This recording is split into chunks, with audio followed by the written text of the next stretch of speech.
Welcome,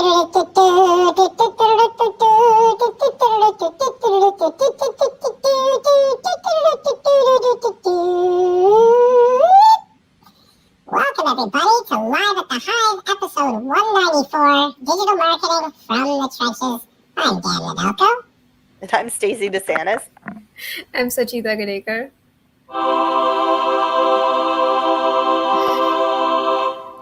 And welcome to Live at the Hive, episode 194. Today, we will be talking about why you should be promoting and advertising in mobile in-app experiences and ecosystems.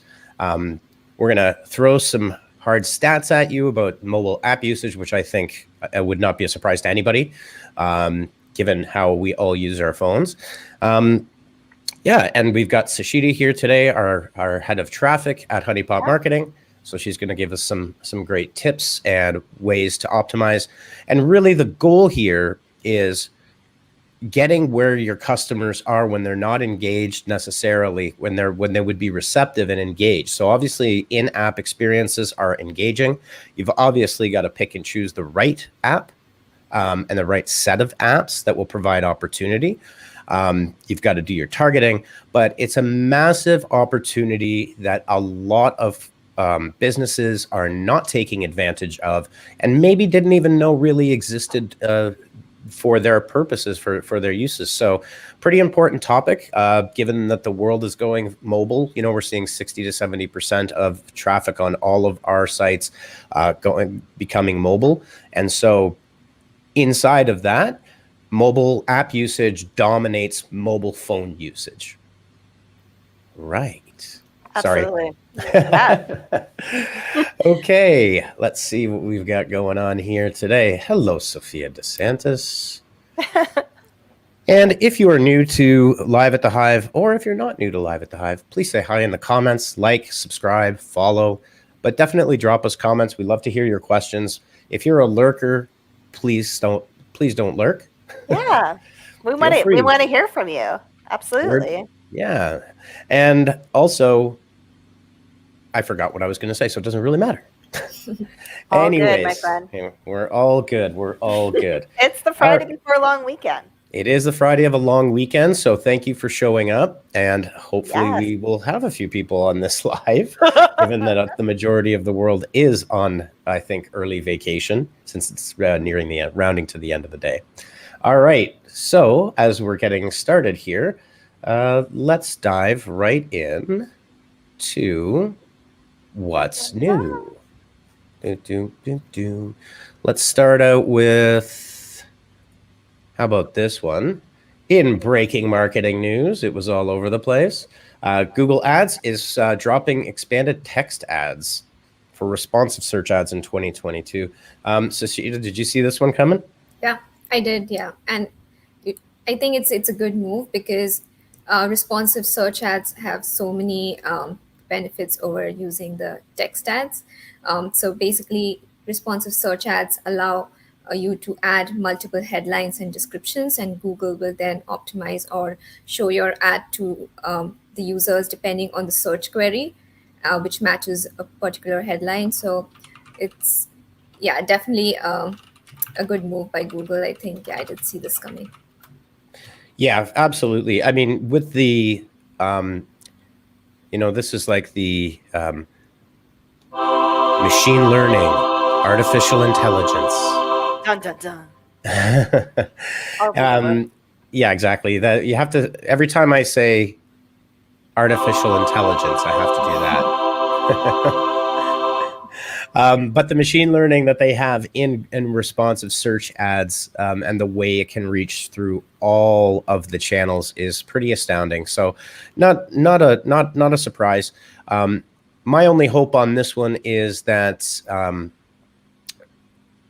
we still have, as long as we still have the tools and the control that we would want for, customizing and also additional testing to supplement the AI. Hello, Yvonne. Welcome, welcome. All right. So what's up next? Get it together, Nadelko. It's all good. So Twitter is soon going to allow users to send and receive Bitcoin in its tip jar platform. So this could be interesting. Again, more ways to monetize, I suppose. Yeah, more and more people are getting into the Bitcoin game. I think it's becoming more of a standard thing where I think it was just it seemed like a fad for a long time. And now, like, I even, dare I say, dabble in it in a bit. So I think it just makes sense. It's a sign of the times. You know, soon they'll be adding NFTs. I don't know. But yeah, it just makes sense. Yeah, for sure. And again, this is a new way to send and receive money, apparently with lower fees, faster payments. So pretty interesting series of releases from Twitter. Again, you know, they've got the super follow as well for exclusive content. Now, this is probably going to be for bigger creators, but Twitter continues to make those moves across the board. Yeah, I feel like every week we're talking about them. They just keep, you know, they're really on a roll right now. Yeah, they've definitely they've definitely ramped up the pace at which they are updating and rolling out and rolling back features as well. Yeah, exactly. Yep. Speaking of which, bye-bye stories on LinkedIn. Honestly, I think this just makes sense. They were saying, you know, when you're building up your portfolio, and LinkedIn in a lot of ways is like your online resume, do you really just want to have fleeting stories that might not add a lot of value? Or do you want to maybe have a longer form video that can really showcase your skills? Right? So it's like, again, one of those things where understanding which features make sense on which social network. And it just didn't totally. make sense. Yeah. Yeah, and I mean, I think we talked about this when it came out. We do talk about this quite often, how LinkedIn is a stickier platform. It's different. You can't be all things to all people.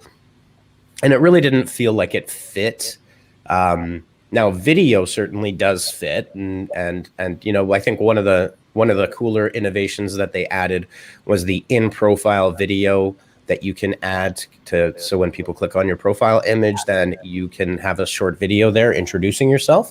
But yeah, I think this was, the writing was on the wall. And again, kudos for LinkedIn to, you know, moving fast, failing fast, breaking things, trying to see what's going on and seeing if it works.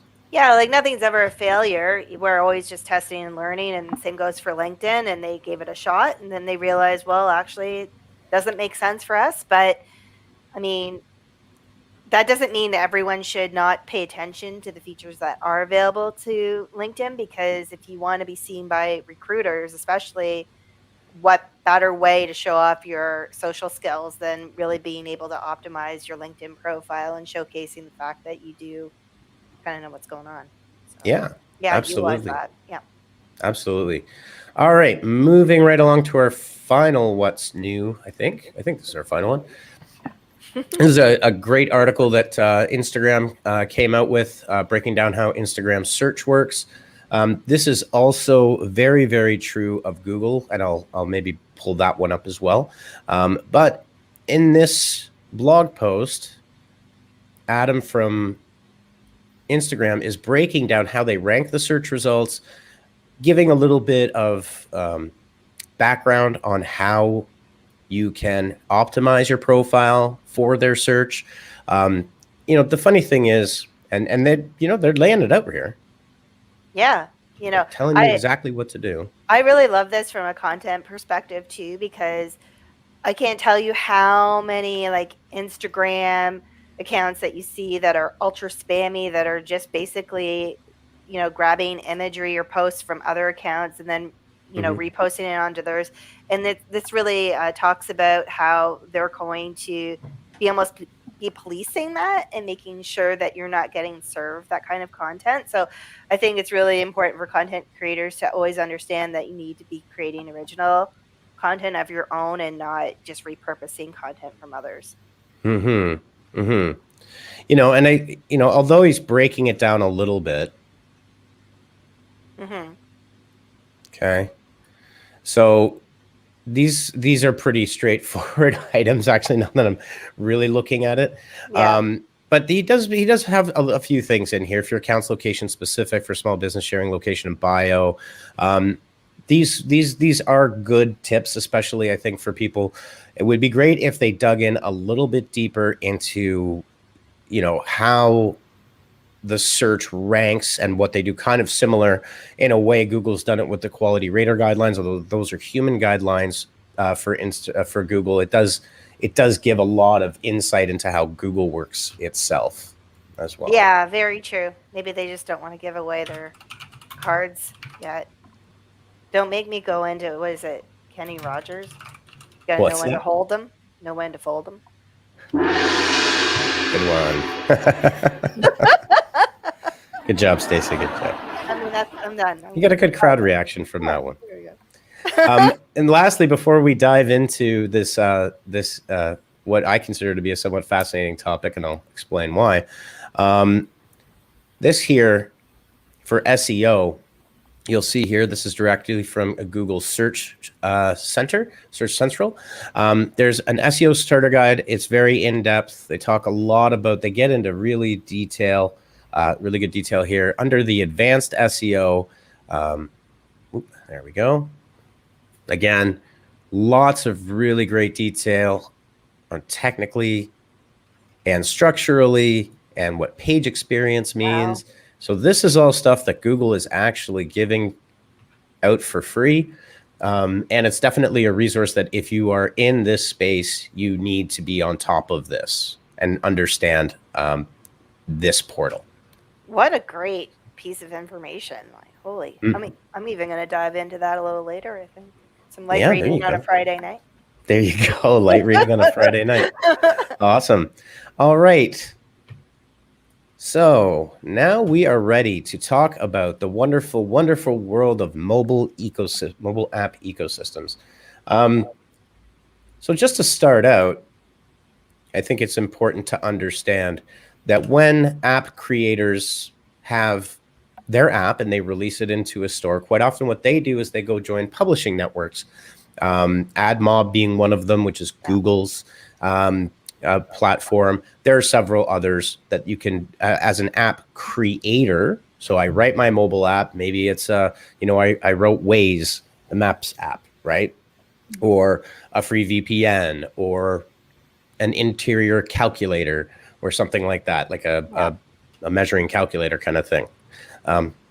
And those are there so they can monetize their free apps, and they then accept advertising via that network, where people like Sashida, for example, are able to set placements and set various mobile ad types and all of that fun stuff. Sashida, was there anything else you wanted to add about, mobile apps and app networks? Yeah, I think it's a really interesting topic because, like, everything that you mentioned, and also because more and more people are spending a lot of time on mobile devices, and most of the conversions nowadays are happening more from mobile devices. So why not, instead of driving them to a website, it will be nice if we can, place these ads on apps that people mostly use. Mm-hmm. Yeah, for sure. And some of the stats are really staggering if you hear them. I put it in the email today, but it was the average North American adult spends 3 hours and 54 minutes on a mobile device during that day. Of that time, I'm pretty sure it's over 8%, if that's the right stat, is spent in the app ecosystem and not in the browser. So there you go. Yeah, proof is in the pudding, so to speak. Proof is in the pudding. So just to run over quickly what it is that we are talking about today, we're going to talk about why mobile app advertising can be used for small businesses really usefully, medium-sized and large businesses, obviously, the distinction between mobile web and mobile apps, to talk about it, talking a little bit about mobile ad platforms and how they'll work. So we're going to touch on the big ones. There are a lot of them out there, but Google, Facebook, Insta, Bing, and AdMob being another. But from Google Ads, you can access all of those mobile networks. So that's something, if you're not familiar with it, That's something that's important. How we target in-app how we do in-app and mobile ad targeting. The differences about how tracking works on mobile versus on the web, and then some of the formats that we've used as well and seen success using mobile. Oh my gosh, today it's got to be the end of a long week. Thank you very much. I was picking up what you were putting down. I'll get there, folks. I'll get there. Before we get into the really technical piece with it, though, I think one thing that if you're a small business owner and you're listening or watching right now to understand, this is when really understanding who your customer is and when their micro moments might be available to you during their customer journey, where you can really understand which apps you want to advertise in. Mm-hmm. You know, if I'm a cafe owner, or is going to be a lot different than if I own a pet food store. So understanding what that journey is going to really help you understand which, mobile app network you really want to or ecosystem rather, that you really want to leverage. So just food for thought. Yeah, absolutely. Absolutely. And I think another thing, so if you are in the services business, so this is a quick tip that we'll throw out there for you. If you're in the services business and you are promoting your business within a service area, one of the best plays that we've done from our playbook is YouTube pre-roll and TrueView ads on specific channels, on how-to channels, how to fix a garage door, how to fix my pool, how to clean my pool. If you're in that type of business, that's a massive micro moment opportunity, right? 1,000%, like not even 100,000%, and you have to really understand, are you really garage door shopping when everything is fine? No, it's usually when you're at your, 11th hour where it's broken and you can't fix it and you need to, figure out what to do. So understanding that path is really going to help you, not only in the content perspective, which is more my world, but also when it comes to doing the mobile, advertising. So, yeah. And I think one of the important things that Sashita will talk about as well is these platforms are not just a slam dunk, throw down an ad and you're going to get something there. It's still the, message match, be relevant. If you're doing YouTube pre-roll, try to be entertaining. Don't just take an ad and throw it up there. Okay. So let's talk a little bit, and Sashita, I'll hand this one over to you. So some of the advantages for mobile app advertising for businesses, why they would want to consider it. Yeah. So firstly, I think as we already discussed, people are spending a lot of time more on their mobile devices. So you want to capture that opportunity as well, and have the perfect placement for your ad.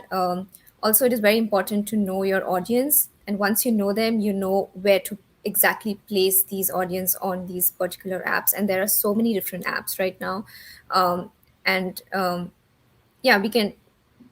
we can leverage some of these apps depending on where your target audience would be spending their time on. Yeah, and I think one of the important things, especially with all the IDFA and privacy, iOS 14, iOS 15, superior data and the ability to target in a much richer way without the use of cookies. And that can just tailor the experience for your user, for your potential user. Okay.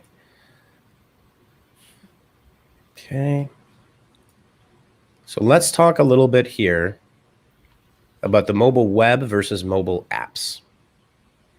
Sashita, you want to run over this? You kind of live this, right? Yeah. Especially on the mobile app side. I know that, I don't know, over the last year or so, what percentage of your time would you say is in the mobile side versus?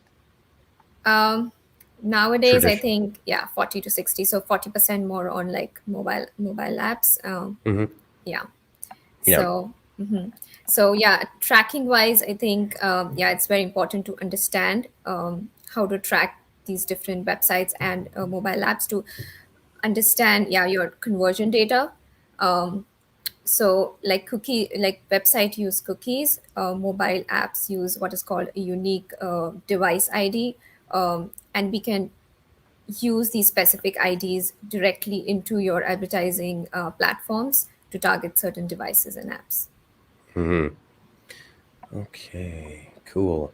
Yeah, the ecosystem is completely different than it is on the web, even the mobile web, right? So if you have two campaigns running, and this is another thing, obviously, like it goes without saying that if you're doing in-app mobile, it's a completely different campaign type, but you should always be segmenting your mobile web, your mobile in-app, and your device, your standard device, laptop, iPad, whatever. Actually, you could bundle mobile and tablet together, but desktop should remain as a separate campaign altogether that you can then gauge the effectiveness. One last thing that's really super important that I know both Sashita and I have worked a lot on is you need that tracking in your full funnel. Okay, don't just throw an ad up with no conversion goal that's inaccurate. You're not going to understand how much ROI you're going to actually get from mobile in-app. And before we go into the platforms, I do want to reinforce one thing. If you're running these types of campaigns, it's really important to understand what's called shared attribution. Okay, and what shared attribution is this. Back in the dark days of the web, there was this really stupid thing. It's still around, and I wish it would go away forever because it's dumb. And That's how you really feel. I spend so much time with clients kind of working on this. It's called last click attribution. Okay, and what that means is the last thing that somebody taps or clicks on gets 100% of the credit for that conversion or that sale. Okay. On average, for most price points, not a t-shirt, but running shoes, the average user has 7 interactions before making a purchasing decision. Okay, no matter what it is. It could be registering for a website. It's a broad statement. Obviously, a car and a home is a lot more. It's very much tied to the value of that thing, right? One's attribution models, and there's several different ones, can be set up in Google Ads, in Facebook, and in Google Analytics as well. The best one that I like personally is called time decay. So Sashita is looking for a new laptop, right? A mid-market price, $1,500 to $2,000, let's call it. Sashita's probably not just going to jump out. I don't know, maybe you would, Sashita, but like you see an ad, you click on it, unless it's something amazing, are you probably going to buy it on your first touch? No, I would look for like other options as well. Yeah. Yeah, exactly. And so Sashita clicks on the ad, she doesn't convert. But then she searches up a review site, right? Goes through some reviews. Then she goes back to the website to see the tech specs. She does a direct type. Then she Googles maybe more reviews and lands on the review section of the website. Then Sashita makes a decision to purchase. You've got advertising, direct type, and organic search, 3 working together, right? Now, if I was a clever marketer, what I would do is I would have a behavioral trigger set up on my marketing automation platform that knows that Sashita has been here before. Pardon me. And since Sashita has been here before, we know who she is. Maybe she's registered for something that, you know, we've put out, like our newsletter or whatever. And then I might send Sashita an email giving her, you know, I don't know, a free add-on, you know, free mouse and mouse pad or something like that with the laptop to spur the sale. Well, all of those 4 channels have worked in conjunction. All time decay means is that the longer the difference is between the first click and the last click, the first click would get less and less, right? Okay, you can do U-shaped as well, which just says, if this happens, I give 20% to each of the 5 channels, or 40% to, well, that wouldn't work, 25% of each to the 4 channels that contribute to a conversion. Okay, that's a really important distinction for businesses to understand, that that is the way to track, because We actually had a project where we were working on where we significantly decreased the paid spend, and across the board, all of the conversions went down, right? So what that tells us is that paid search, organic, email, and direct typing were all working in conjunction. So the cost per acquisition on last click looked super high. But if you took into account shared attribution, it starts to look a lot more sane, right? Okay. Rant over. All right, let's move along here. Oops. And Sushita. Oh, sorry. There we go. Yeah, do you want to just run over quickly? I think we maybe did this, but is there anything else you wanted to add in terms of mobile ad platforms, like what the capabilities are there? Yeah, definitely. So again, various platforms, they have different kind of banner ads. There's interstitial ads, push notifications, all sorts of images or variations of ads that you can use that can be used to place these ads on the apps placements. Yep. So And inside of these platforms, you can also set exclusion lists, right? I don't want Bubble Racer, right? I don't want kids games, right? Because kids will be playing. This is another pitfall of mobile, is you've got to watch certain things. You definitely want a strong exclusion list. And there are lists out there that have, the top 250 most popular kids games, right? You can monitor that manually, but you can start with an exclusion list. You can also have an inclusion and placement list.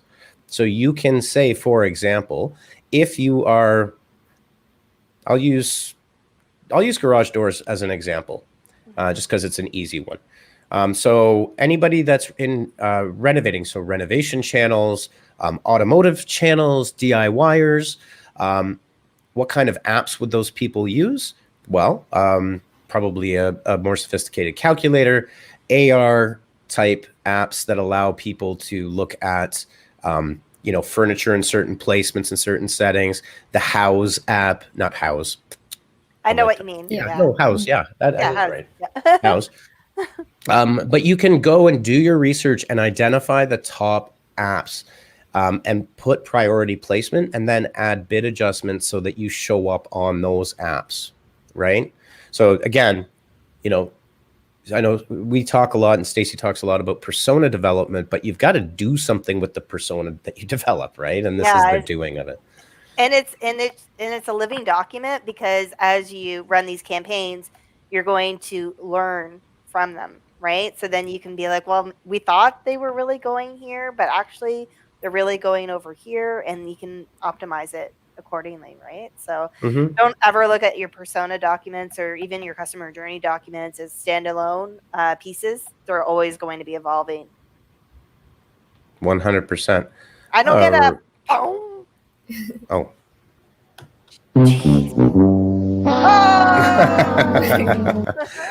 The crowd enjoys that one. The crowd's enjoying that one. All right, moving right along. Where's my scene here? Sorry, Stacy, I just love bugging you. He's not going to invite me back. All right, so let's talk a little bit about Google. Sushita, over to you. I think we're going to talk a little bit about the responsive display ads as well, and also some in-app formats as well here. Yeah. So what Google Display Ads allows you to do is it helps you place your ads on those different apps. And it has tie-ups or with all of these apps that are available in the app stores. So in this way, you can actually decide in which particular app you want to place your apps in. Like, for example, if it is a moving storage app, if you own a moving storage business, then you maybe want to look at apps that people will be using, like home renovation and so on, at that particular time when they're thinking of moving. So that's a great opportunity that Google allows you to place your apps on. Yeah, I think the important thing to remember here and to understand just from this particular slide, and we did talk about the retirement of expanded text ads in place of responsive ads. The reason is that a lot of those, so that's why mobile responsive ads can show up on the mobile web, but they also can show up depending on the app and how the app author has written it, that you can, the exact same ads will be able to fit into the mobile ad itself on the in-app. That was so confusing the way I said it. So here's the way it works with responsive ads, mobile responsive format. You create the basis of the ad, and then Google, if you let it go through the learning phase, Google will say, we're going to put this, we're going to do what's called a run of network. So it's able to create hundreds of ad variations from your source ad itself, where you used to have to create all those versions of those ads. So your ads, when they're in the learning phase, they will show up on mobile web, in app, Gmail, YouTube, and Google's AI.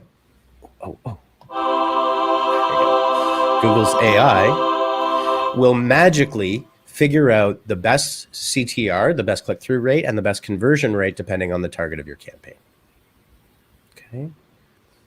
Let's move right along. Here's a few examples. So you can see here, targeting recommended. So this is just a little view here into what it looks like. So you see there, your ad can appear on a YouTube, display network placements, and anything else, specific placements that you want as well. And you can see here's an example for the mobile app side. You can see Jigsaw Puzzles for adults, the Weather Network for iPad, the Weather Channel, and Turbo VPN. This Turbo VPN, by the way, these VPN apps, very, very good for reaching, very good for reaching technically minded people. Yeah. Okay. And not just like older technically minded people. Like I think my daughter uses that one. So yeah. So if you're looking for a younger audience, that's a good idea. Mm-hmm. April's enjoying the sound effects. Thank you, April. We appreciate that. We appreciate you. Yeah. I'm trying to use the voice changer sparingly today because I do have I've got hundreds of voices, but anyhow. One other little tip here that I forgot to mention. Here's a targeting tip that can help. So if you're looking for either technically savvy and bleeding edge technical people, or an upscale, upmarket audience, because you can't target incomes anymore. We're not allowed to do that, right? But you can take certain signals, and one of the signals that you can target to on all of these platforms is device type. So if you are looking to hit, now you're gonna make some intelligent guesses here, right? People that are in a higher income bracket are more likely to probably have an iPhone 11, 12, possibly 13 coming out soon. And keep in mind, the iPhone 13 starting price is $2,000 US, okay? And there's gonna be an iPhone 13 Max probably. Who knows what the price point's gonna be? There's lots of rumors about it. Those are expensive phones, bleeding edge phones. So people in higher income brackets will typically have those. On the Samsung side, it is the S20 and probably the soon-to-be S30 as well. Mm-hmm. Okay, so if you're looking to target a higher income bracket, go for that. And you'll also find technophiles in there, right? The people that just buy the newest phone no matter what. Hello, Andrew, old friend. How are you? I feel like Andrew would be one of those. We're so glad Andrew's here. All right, let's keep moving. Cool. Let's see here. Do it. Okay, Sashita, you want to do the Facebook Insta overview? Yeah. So like I said before, we can actually on Facebook ads target specific devices such as Samsung, iOS, and so on, Android and iOS. And it also allows you to target specific OS versions. So that's really great. So depending on what your target market is, so I think the younger generations would quickly, upgrade their OS versions earlier. So maybe you can, when you're targeting at the age group between 18 to 24, maybe you want to, target like the latest OS versions. Yeah, for sure. And Facebook's got the ability to reach in, as Sashita said, into iOS apps, and you can also do a ton of things with that. Andrew's saying, "I love the sound effects." Thanks so much, Andrew. That's, I work hard on searching these things up with my virtual soundboard. By the way, this is A little app called VoiceMod.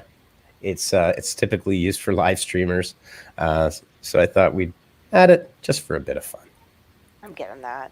Okay. So here's a few hot takes here.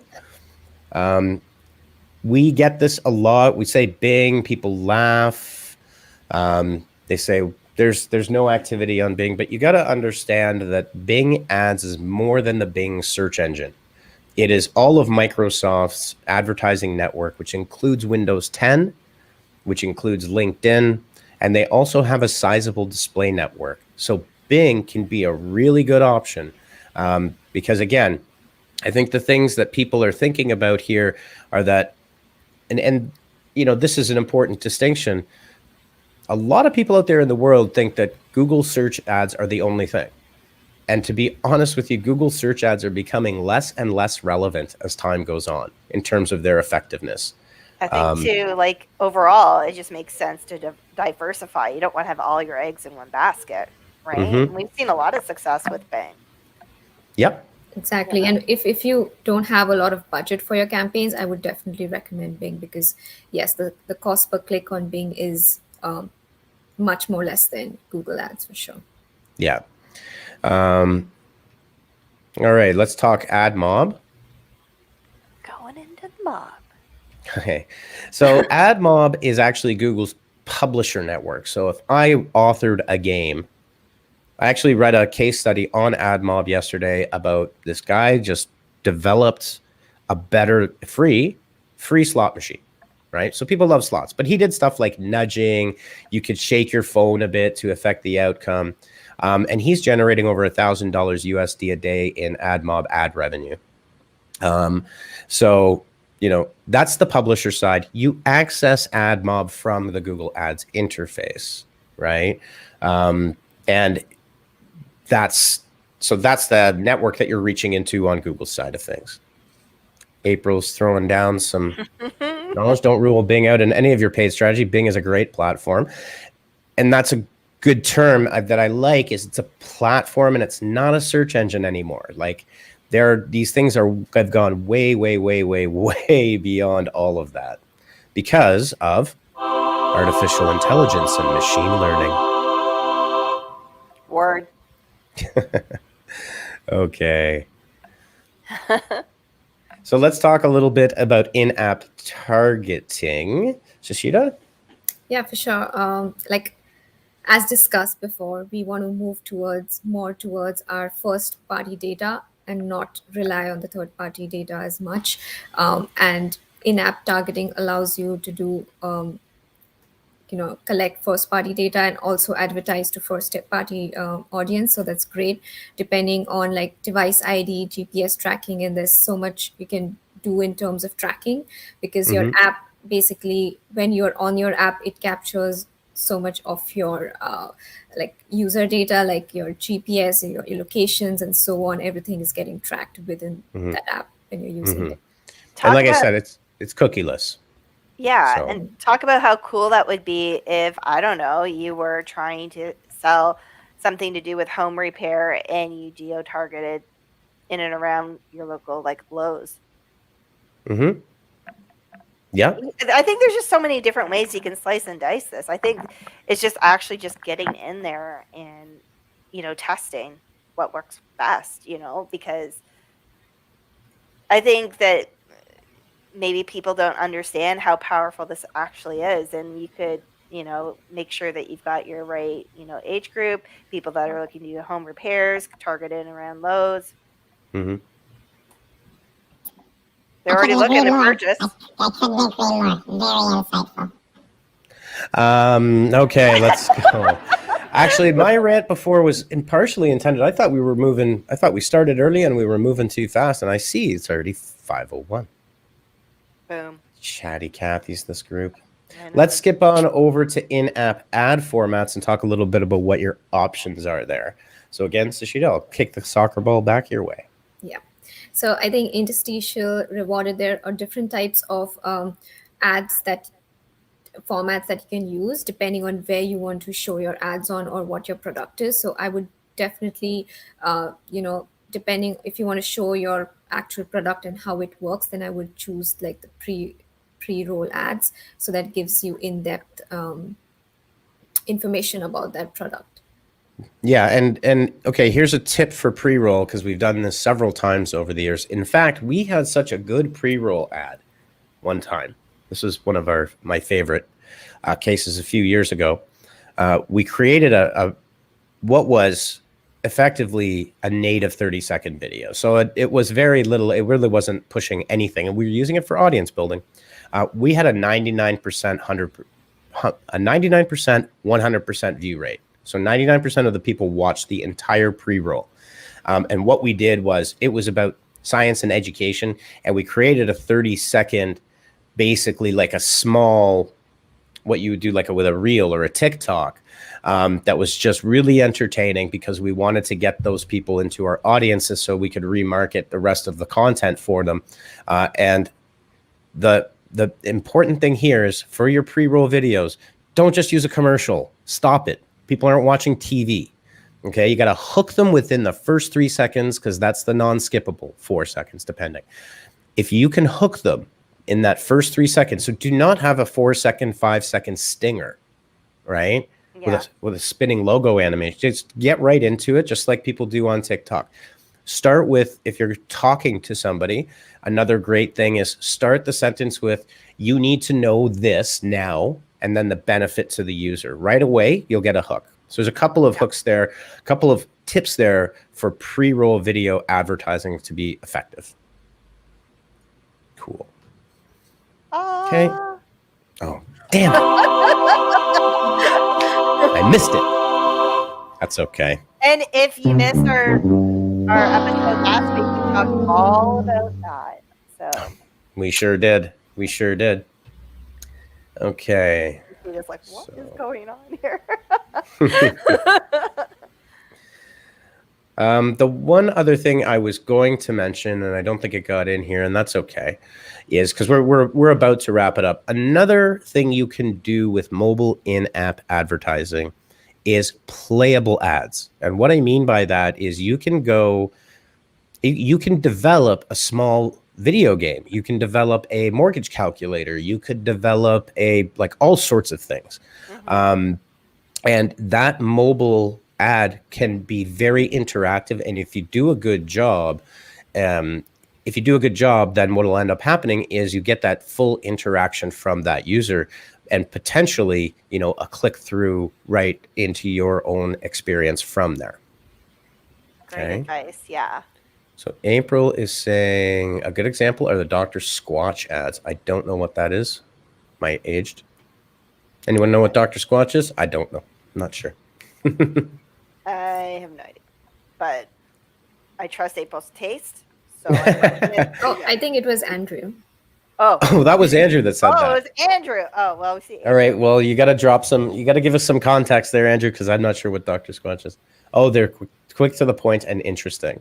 Okay. Yeah, ads that don't act like ads are the best ads. I like TikTok's tagline, and I'm not fanboying or simping on TikTok at all.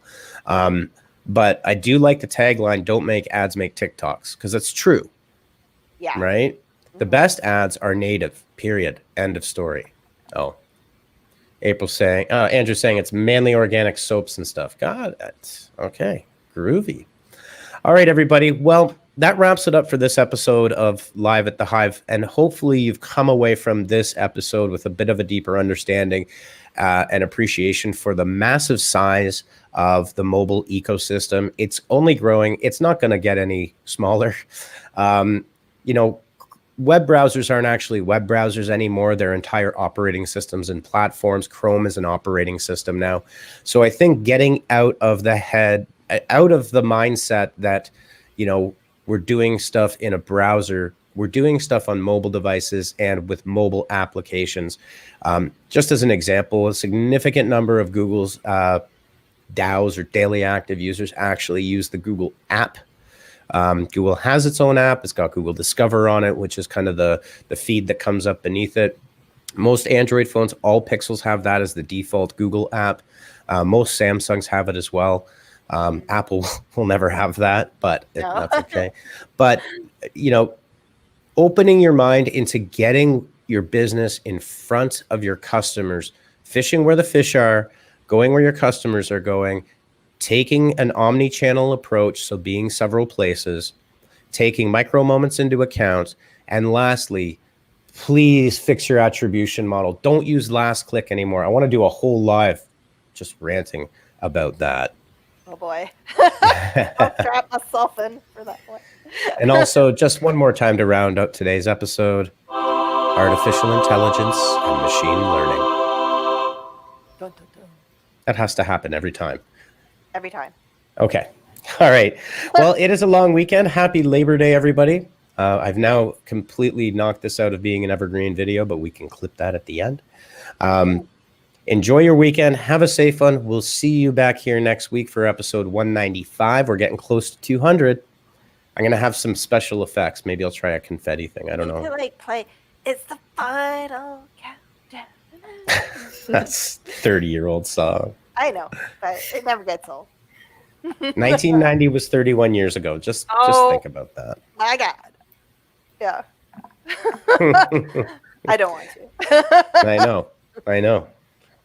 All right, everybody. Have a great long weekend. Enjoy yourself. Stay safe. Stay healthy. We'll see you next week. Same beat time, same beat channel.